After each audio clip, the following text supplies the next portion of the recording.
Bonjour à tous et parlons maintenant digital. J'ai le plaisir aujourd'hui de répondre à la question posée par Khalil sur comment promouvoir un site internet. C'est parti! Lorsqu'on crée un site internet, c'est effectivement une première étape et c'est un peu notre bébé, on est hyper fiers de dire à tout le monde qu'on a créé notre nouveau site internet. Sauf qu'en réalité, il y a beaucoup plus de travail, notamment lorsqu'on fait son site internet. La première chose sera de réfléchir à comment je vais orienter mon message à ma cible. La seconde chose pour moi, dans le site internet, c'est également d'utiliser le SEO. Donc tout ce qui va être référencement naturel, il va y avoir un travail de recherche de mots-clés qui sont tapés par la cible pour pouvoir émerger naturellement sur Google et pouvoir ressortir sur les thématiques qui nous intéressent. Une fois que les mots-clés sont clairement identifiés, c'est pas juste quelques mots-clés à trouver, il y a tout un travail SEO avec un nommage des images, respecter les titres, les balises, etc. Pour moi, pour donner de la visibilité à son site internet, on peut, hormis le SEO qui est effectivement intra-site internet, réaliser du SEA. Donc là, c'est des annonces qu'on va acheter sur Google pour pouvoir ressortir en première position. Ça peut être intéressant, c'est un système d'enchères, ça vous permet d'émerger sur des mots-clés immédiatement sans attendre que votre site remonte déjà sur le moteur de recherche via le SEO. Donc ça peut être une alternance assez intéressante de faire du SEA et du SEO, sauf que le SEA, il faut savoir quand même que c'est un certain budget. Autre canal pour vous faire connaître, pour faire connaître votre site internet, ça va effectivement être les réseaux sociaux. LinkedIn, Instagram, Facebook, pour citer les 3 réseaux majeurs, mais il y a plein d'autres réseaux. Vous pouvez, pourquoi pas, utiliser du TikTok, du Snapchat, il y en a plein d'autres, du Pinterest. Pinterest, très intéressant d'ailleurs pour générer du trafic sur votre site internet si vous êtes dans des thématiques plutôt sur le voyage, la beauté, le loisir. Pareil pour Instagram, on est plus sur le lifestyle, donc on va pouvoir utiliser des Linktree pour éventuellement mettre plusieurs URL de sites internet. Moi, je vous préconise pas nécessairement de le faire.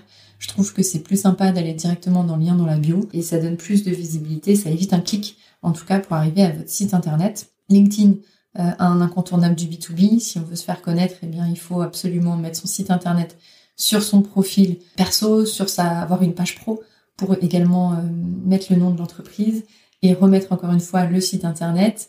Après, petite astuce que je vous conseille, sur LinkedIn, prenez des onglets phares de votre site internet et mettez-le en raccourci sur votre profil personnel. Si par exemple vous avez une formation, si vous avez un article phare dont vous êtes très fier, ça peut être intéressant de le mettre en raccourci sur LinkedIn et ça évite aux personnes de chercher trop longtemps l'information sur votre site internet. Donc ça peut être des petites astuces comme ça pour le mettre en avant. Une fois qu'on a fait le référencement et les sites internet, il y a le classique signature de mail.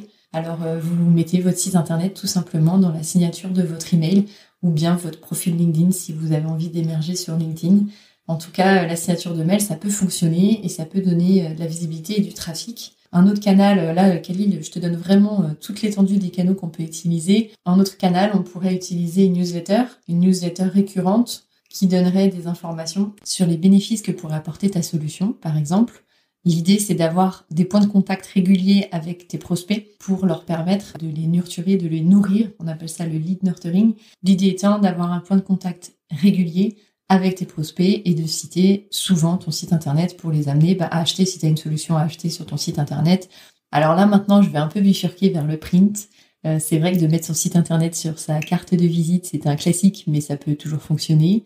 De mettre son site internet sur des flyers, si jamais tu réalises des petits flyers ou tu vas sur un salon, c'est un moyen aussi de le rappeler. Et enfin, dernière astuce, c'est d'en parler autour de toi, de citer souvent ta marque pour que les personnes aillent chercher sur Google directement le nom de ta marque pour trouver ton site internet directement. Le bouche à oreille, c'est un grand classique, mais ça fonctionne aussi très très bien. Voilà Khalil, j'espère avoir répondu à ta question. J'ai hâte de vous retrouver dans un prochain épisode.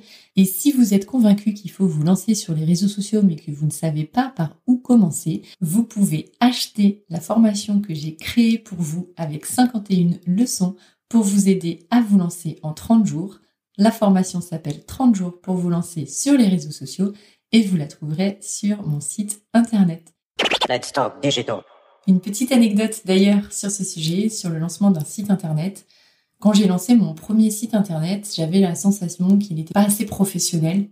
J'avais la sensation que personne allait le voir, en fait, que c'était plutôt un blog avec des articles. Et il s'avère qu'on sous-estime souvent le référencement naturel et qu'il avait été vu par beaucoup de mes prospects. Et depuis que j'ai lancé mon nouveau site internet, où là j'ai repris les bases qui avaient fonctionné sur le SEO, mais j'ai rajouté un petit peu plus de professionnalisme, je suis passée par une agence pour le faire. Ce qui est intéressant, c'est qu'il remonte assez bien au référencement naturel et que souvent les prospects, pas forcément les clients, mais plutôt les prospects, vont aller regarder comment est fait le site internet de la marque avant de prendre contact. Et ce qui était intéressant, c'était de voir que en fait le site internet parle assez pour nous s'il est bien fait.